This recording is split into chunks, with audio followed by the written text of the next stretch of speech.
Welcome back. In today's video, we're going to be taking a trip to my buddy Travis's house. Travis is a fellow YouTuber and he has his own channel called Trafish Aquatics. We're going to be taking a look at all of his tank, including his 300-gallon Goldfish aquarium. So let's go ahead and check him out.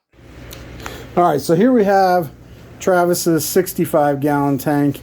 And this has all kinds of mix of fish here.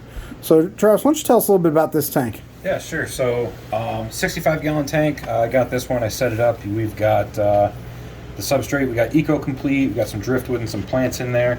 Now you probably noticed the plants aren't doing too hot, and that's because the CO2 regulator that I have on that tank down there died on me. So I got to get a new one, and the plants aren't liking not having that CO2. So the fish in here, we've got a whole bunch of guppies that I got from Ian's Fishroom. Yeah. I got some rainbows. We got a sunshine platy. We had a pair of those, but we lost one. A bunch of ember tetras. We got some neon tetras in there.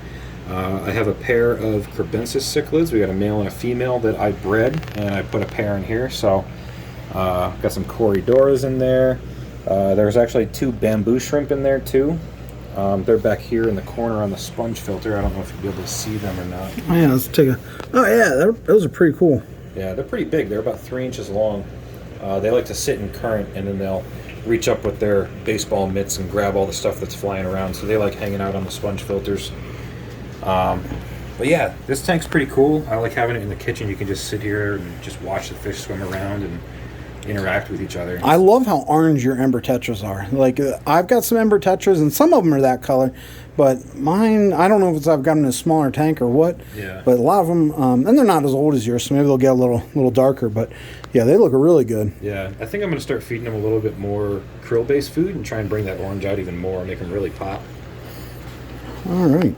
But yeah, that's that one. All right, so next we're going to take a look at this tank setup that Travis has. He has a whole video on how he built this. It might even be 2 videos or something. I think it's 3, because originally it started off as just like a 10-gallon stand, just regular 2x4 stand. And then I got about 3/4 of the way through building it, and I'm like, this is going to be my kitchen. Like, people are going to be seeing this. Like, I don't care if my fish room looks like 2x4 stand, but I want something nice in my kitchen. So it's a 3-part video of me building the entire thing, setting up the filtration, the lighting, building the stand, full detail. So if you guys want to do something like this, it holds 6 10-gallon aquariums.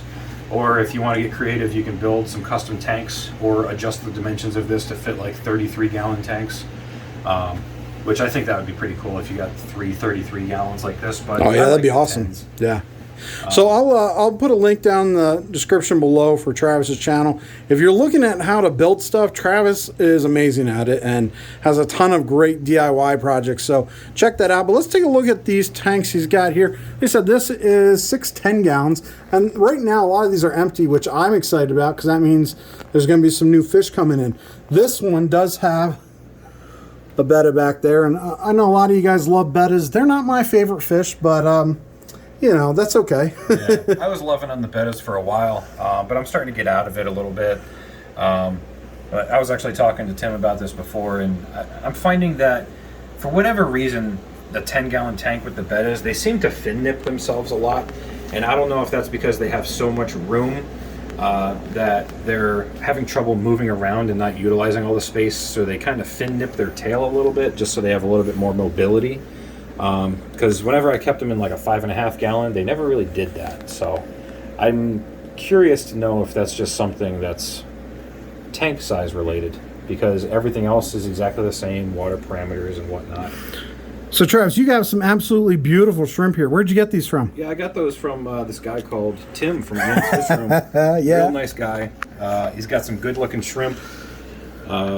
So yeah. Yeah, if you guys want to check out some of my shrimp, I knew Travis got these for me, and he's got quite a few from me. So just figured I'd ask that little question so he could throw me out there.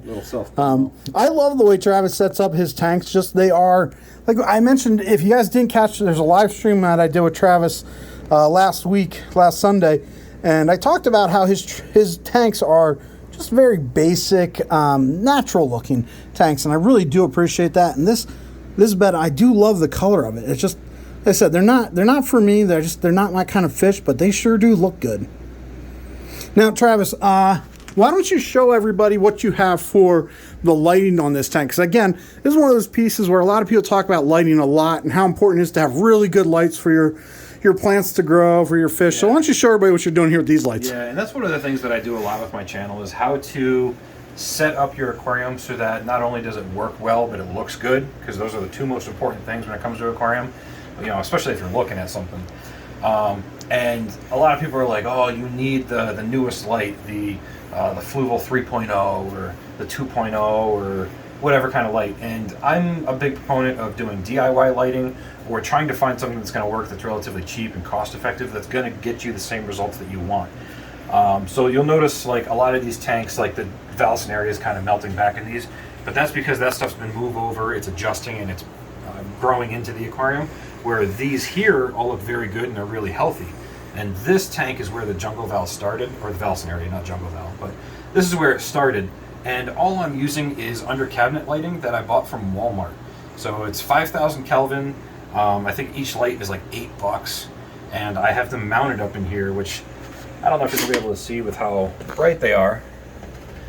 But yeah, it's coming out pretty good. Yeah, they're just mounted up there, and that's the light. So it's nothing fancy, it's super cheap. The most important thing with lighting is the spectrum.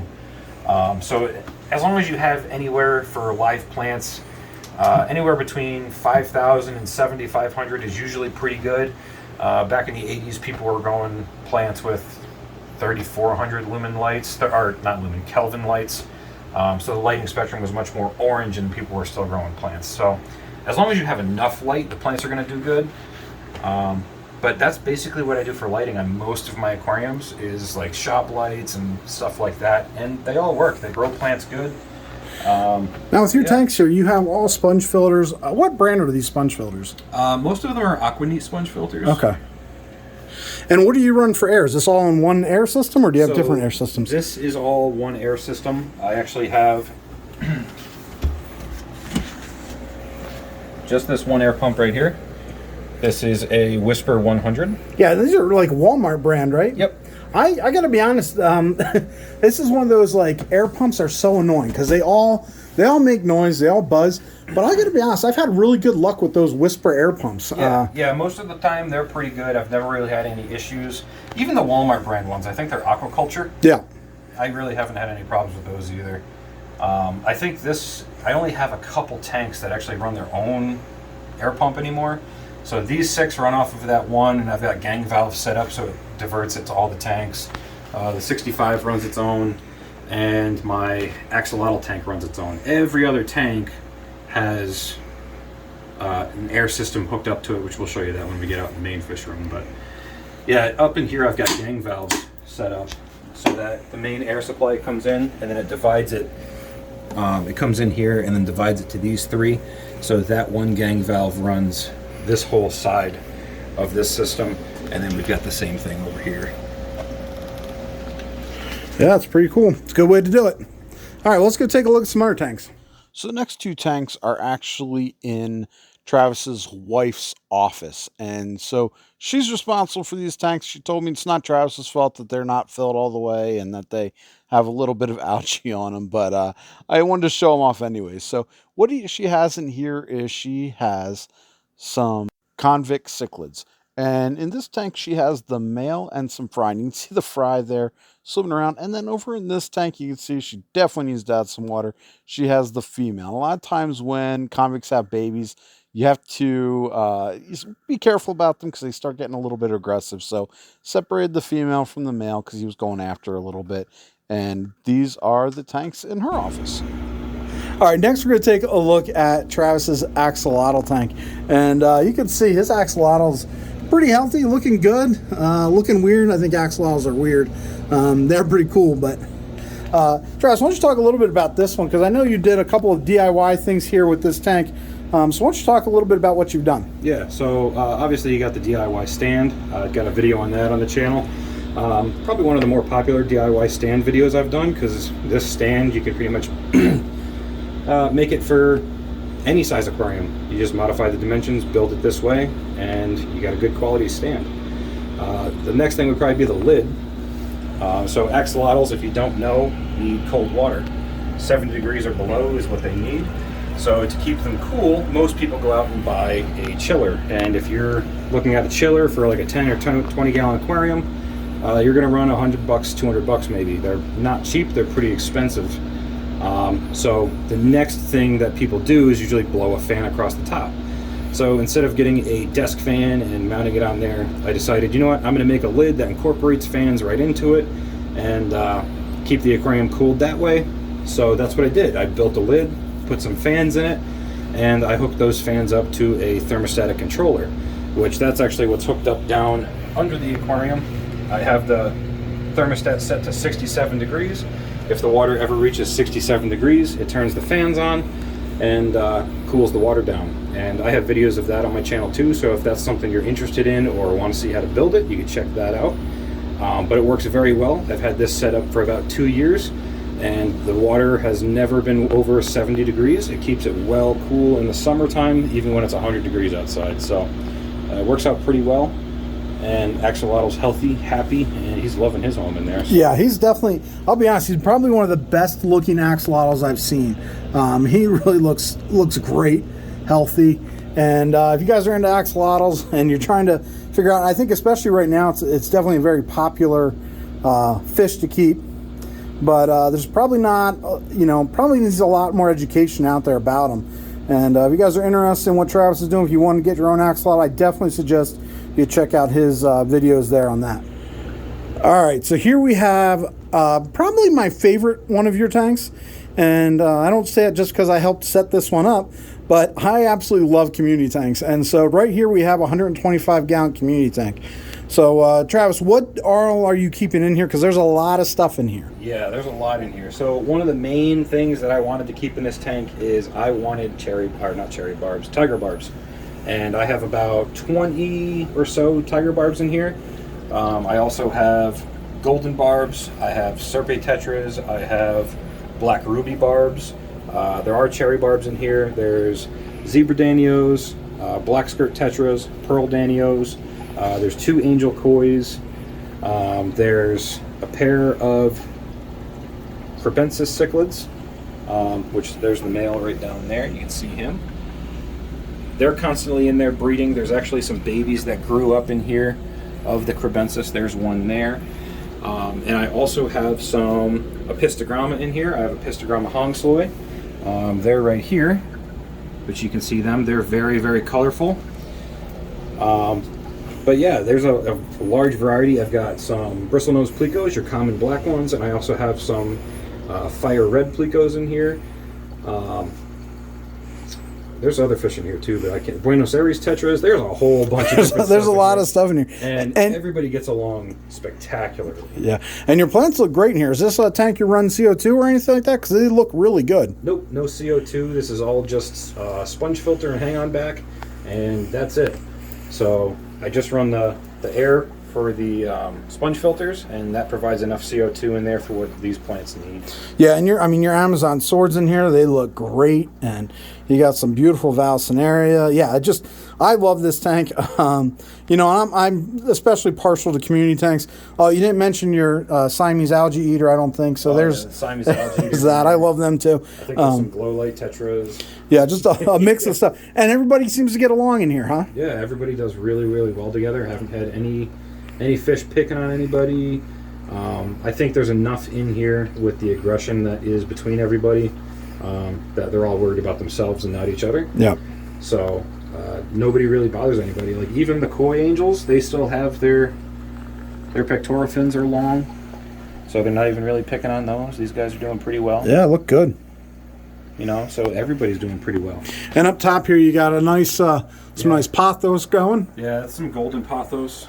I planted that in there probably a year ago, 2 strands, and it's just going to town. It's just going nuts. I've got strands hanging down off the backside of the tank over here. There's strands hanging down the backside. There was actually a day I opened the cabinet up. I was doing some work when I was doing the video on the lights that I put up about a week ago. There was actually a strand of pothos that I saw growing across the floor, so I picked that up and I put it back up here, and I think that's actually this one right here. But yeah, that grows really well, and it helps keep nitrate down. So if you have a problem with nitrate constantly going up, put some pothos on the top of your aquarium like this, and that'll help keep your nitrate in check, which will help keep your algae down. Yeah, so one thing I'll say, if you guys are doing pothos, Travis has a light set up here just for that pothos. And you can see all the leaves are pretty much, for the most part, they're kind of turning towards that light. And I had some pothos at my house, and I didn't have that. I was just trying to use, you know, these lights that sit right on the aquarium, and I wasn't getting enough light, and so I just had to stick a leaf underneath that light, and that was enough for the whole pothos to really start growing much better. So I think a light above probably does better. I'm sure it does, but you know, there are some other ways to do that. Yeah, so, and if you're wondering about that light, that's just a desk lamp with a 5,000 Kelvin light bulb, like what you would get in your house. So a natural daylight bulb. I think the bulb was like $3. Got it at Walmart, and that's all they need. yeah, so pothos is definitely an easy one to go. Let's take a look at this tank right here over in the corner. And these fish look familiar to me. So why don't you tell everybody about these fish that you have here? Yeah, these are the, I am drawing a blank. Fork-tail rainbows. There you go. Or, and in all honesty, they're not really considered a rainbow anymore. They used to be. They are a pseudomcgill. So you will still hear people talk about these as fork-tail rainbows, but they are Pseudomcgill forcatus, I want to say is how you pronounce it. And the reason I joke, because the reason I know about these fish, and I say I like them so much, is these are ones that Travis got from me. They're a little hard to get on camera because they move constantly, but they really have some neat looking fins, especially the male. The male has those fins that just, they almost looks like they're waving constantly with the way their fins move. So yeah, it almost looks like they're flying through the water because the way their fins are, they're higher up on their body, and it's very different than everything else, and that's why I like them. yeah, sometimes you also hear people talk about blue eyes, you know, for fish, and that's because these fish do actually have blue eyes. I doubt, maybe you can see a little bit on camera, and that's a little bit something a little unusual, but it really does make this for a stunning fish. You also have some more shrimp in here, and we've already talked about how beautiful some of your shrimp are that you happen to get from another local breeder named Tim at Ian's Fishroom. Yep.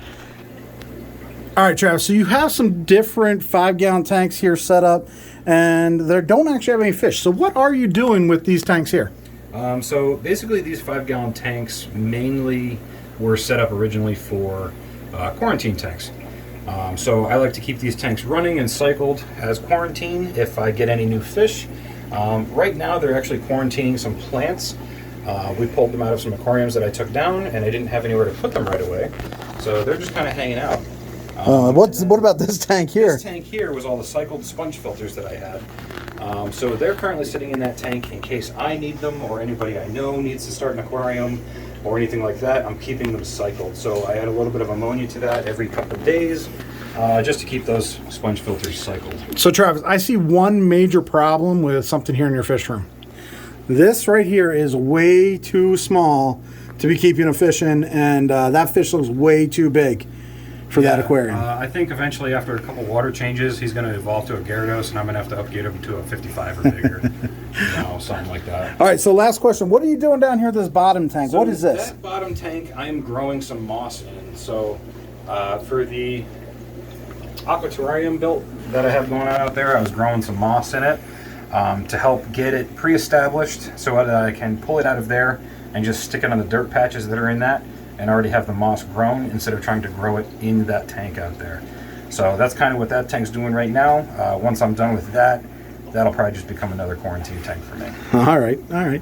All right, so let's take a look up here and tell us what you got here. So right here we have a Red Devil, at least that's what it was sold to me as. It is a Red Devil Midas hybrid, commonly referred to as a medieval or a my devil, either way you put it. But most of the Amphilophus citronellus and labiatus are hybridized together, and you end up with a medieval or a my devil, which is pretty much what you're looking at here. It's a hybridization between the Midas cichlid and the Red Devil. And it is definitely a cool looking fish, a lot of color to it. But one thing you'll notice, Travis doesn't have a lot of plants in here. No, so these fish are very vigorous diggers. So I actually, when I did a water change on this tank 2 days ago, I leveled all the sand out, which these fish absolutely hate when I do that because they like digging pits. So no live plants, they just dig everything up. The one thing that I do have in here is got a little ball of moss up here that he'll come over and he'll munch on it. He'll eat that every once in a while. So what I did to try and cut down on the algae, because as you can see, no plants, you get a little bit of algae every once in a while, is I put duckweed in here for two reasons. One, he'll eat it. So when I drop the pellets of food in there, he'll come up and he'll grab the pellets of food and he'll eat that duckweed, and that'll help diversify his diet a little bit. And it also helps absorb a lot of the nitrate in the water, so it'll help me with maintenance. But that's the only reason that's up there, and it seems to be helping because at one point this tank was really, really bad. You can kind of see how bad it was on the heater there, how dark and brown that algae was, and I really haven't had it that bad in a long time since adding the duckweed. So good deal. So one of the things I do love about these fish too is they are very sociable. Of course, as soon as I say that, it goes and hides. Yeah. But definitely a lot of times comes out, sees you, wants to know what's going on, and I think that's one of the neat things about a lot of the bigger fish. You don't get that as much with smaller fish. There are some, especially the dwarf cichlids, they will do that a little bit, but for the most part, a lot of our fish that we keep, especially community fish, will not do that. Now, if we come down here, basically, you have the same thing down here in a much smaller version. Yep, this is another My Devil or Medieval. This is the creamsicle color pattern, so it's not just the flat orange. You've got a mix of the white and orange. And this fish here is probably about 3, almost 4 months old. I'm not sure of the gender yet. I haven't vented, but I just say he. So he is growing pretty well. He's got a good personality. He'll come up and check you out if you put your finger in the tank like that.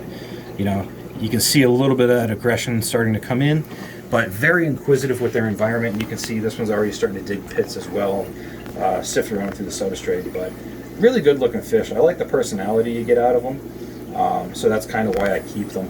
But they are kind of a double-bladed sword, because if you get one of these fish, you do need a larger tank. So bare minimum for me, and I really don't like doing it in this 55 gallon.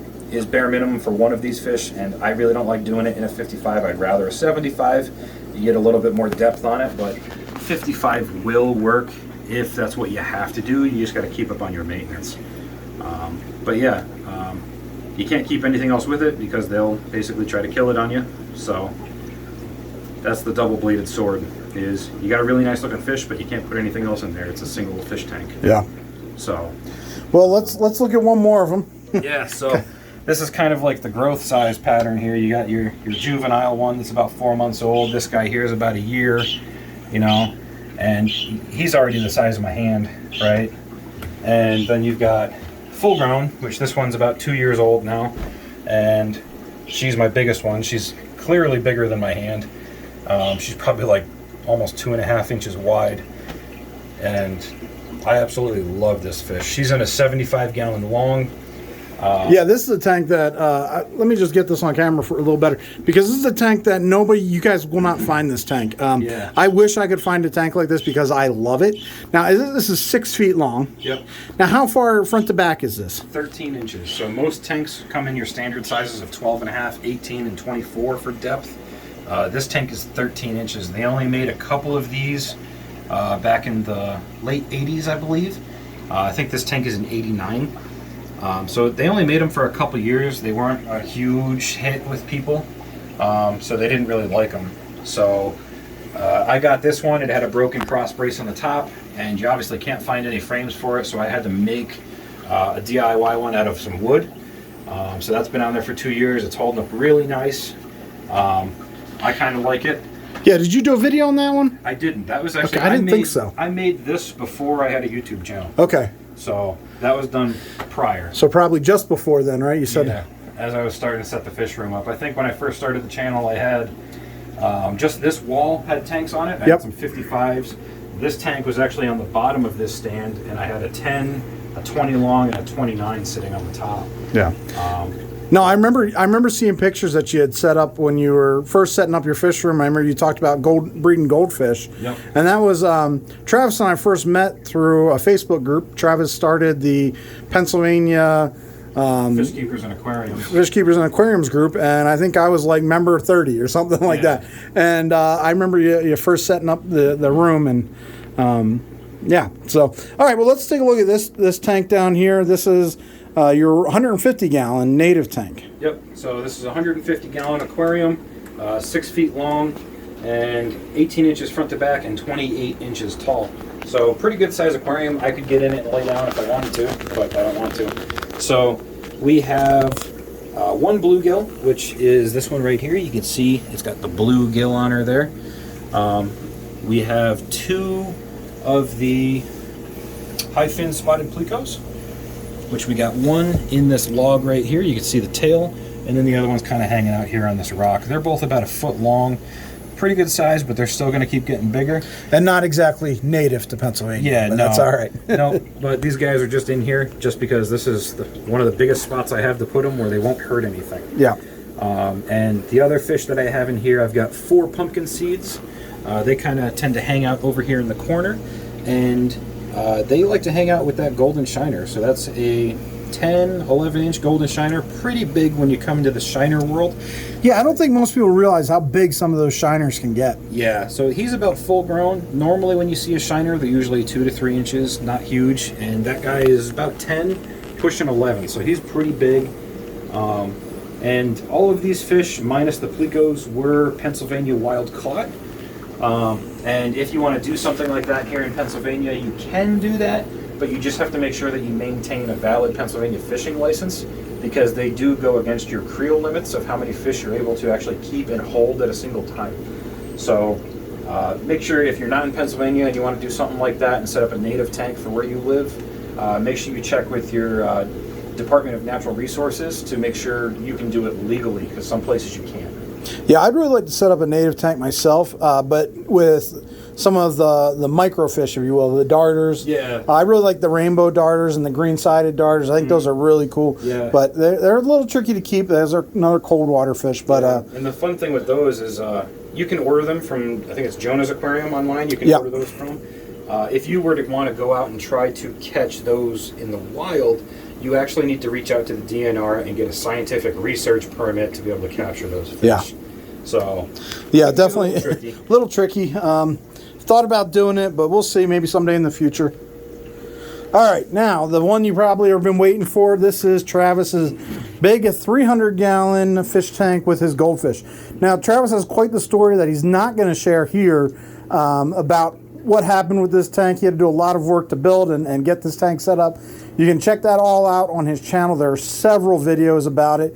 I don't know if he has a dedicated, now I'm looking for the word, dedicated section on his YouTube channel for it, where he has a playlist. That's the word I was looking for, a playlist. If he doesn't... I think it's under my DIY playlist. I think they're under that. All right, well, Travis, I think you should make a 300-gallon playlist. Yeah, I could just for this, so people can come back and check this out. But what he's got in here, obviously, is some fancy goldfish. And I love this tank because fancy goldfish are one of those fish that I'm sure most of you guys know are heavily abused in the hobby because they're not given enough room. And Travis has a 300-gallon fish tank for goldfish, which is incredible.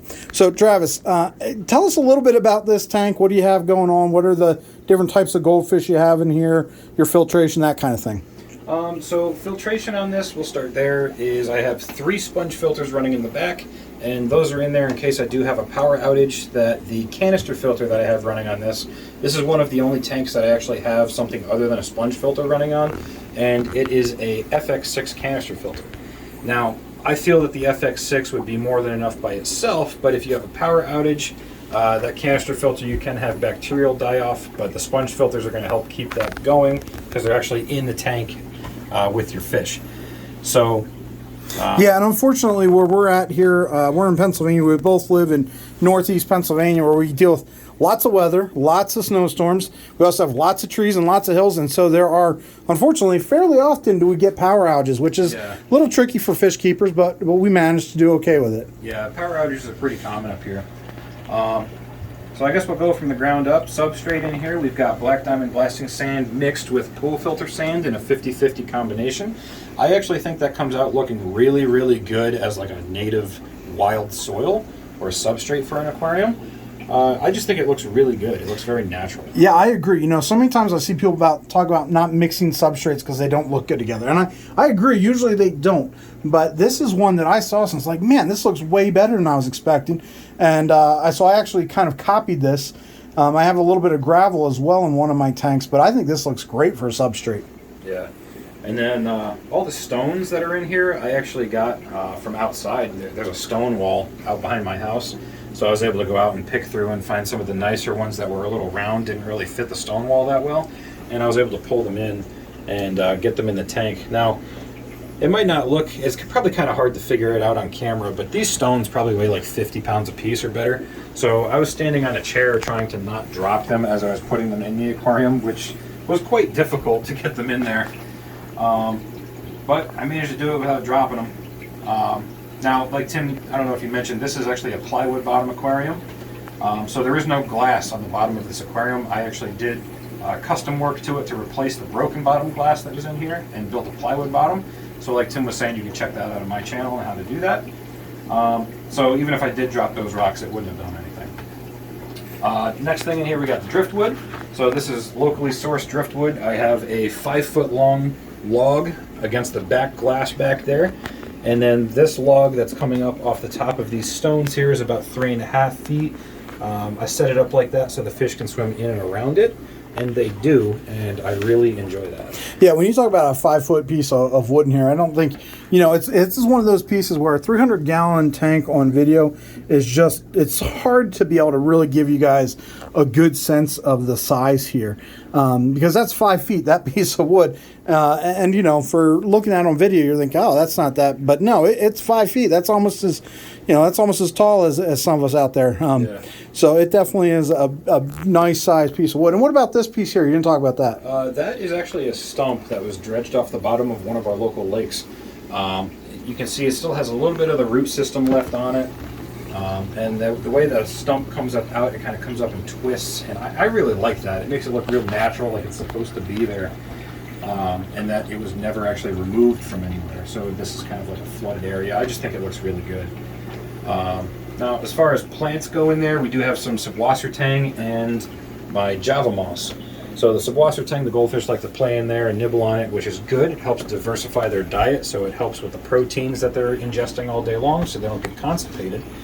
And the Java moss I have in here, there is a ton of it in there.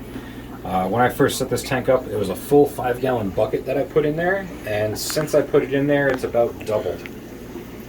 So it's growing really well, and it's taking up a lot of space. Eventually, I want to try and get it to lay down and carpet in around the stones. And they don't tend to bother it too much. I think it's too tough for them to grab a hold of and rip it, because Java moss is pretty tough. But I think that's one of those plants that just works out really good for goldfish as long as you can get them to leave it alone. Which you just feed them enough. And once they've got full bellies, they won't chew on anything else. But yeah, so let's talk about the fish. It's long-winded. So we got different kinds of goldfish in here. Most of them are Oranda goldfish, which is your typical short body twin tail with a wen cap. That is your Oranda goldfish. We also have some Ranchu goldfish, which is this guy back here. Twin tail, no dorsal fin, with a little bit of a wen on them right there. We have some Tamasaba, which is traditionally a more Japanese fish. It's a fancy body style with a single tail. You don't see too many of those in the United States. So I do have 2 of those. We got a calico and we do have the orange one here. We've got your typical fantail goldfish in here. You have your black moor, which you can see these guys are about my hand size. So that's why most of these goldfish are abused in the aquarium hobby, because they're not provided a big enough aquarium. And I showed you, like, compared to my hand, that's kind of a hard way to judge the size of these fish, but they're not even full grown yet. So yeah, some of these fish, I mean, you're right, like they're size of your hand, and they're, you know, probably have another 30 to 50% growth that they could have. So yeah, they still get really big for goldfish do. So yeah, and I think I have 13 goldfish in here currently. And I actually have room for up to 20. So I'm probably going to add more to this, but I'm going to be a little bit more picky and choosy with the ones that I go from here. to try and diversify it a little bit. I know my wife likes the bubble eye goldfish, which they're a little tough to do unless you do them by themselves, so I may or may not do something like that. I know I want to get some Ryukins in here, some nice short body Ryukins, and get them in. Yeah, that's my favorite goldfish. If I was going to have some, I would definitely have some Ryukins. Yeah, so Ryukins are pretty cool. I used to have one really big one. This was years ago, and she was probably like that. And it was super cool fish just to see them swimming around the way they are. But yeah, that's the 300-gallon goldfish tank. Now, if you look at lighting on this, it's just shop lights. I know I'm a big proponent. I was telling you guys about the lighting that I use on all my aquariums, and this is just shop lights, and these are greenhouse panels. They call it multi-wall polycarbonate for lids, and it works really well. It's pretty cheap to make lids out of this stuff, and you can just cut it with a razor blade, so no real special tools needed or anything like that. Good stuff. All right, Travis, well, thanks for sharing your fish room with us. Oh, you're welcome anytime. Anything else you want to share? At least tell guys where they can find your channel. Yeah, so just go on YouTube and look up Trafish Aquatics. I'm sure Tim's going to leave a link down in the description of this video.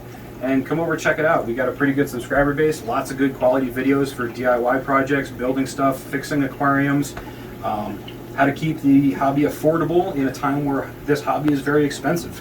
I do a lot of stuff. I talk about stuff like that. And me and Tim are probably going to start live streaming probably once a month. Maybe we're going to try to. So we did a live stream last week, so if you guys want to go back and check that out, talked about some good stuff in that one. And I appreciate you guys checking out my channel and Tim's video here about my fish room. Thanks for watching, guys. If you made it this far in the video, make sure you hit that subscribe button.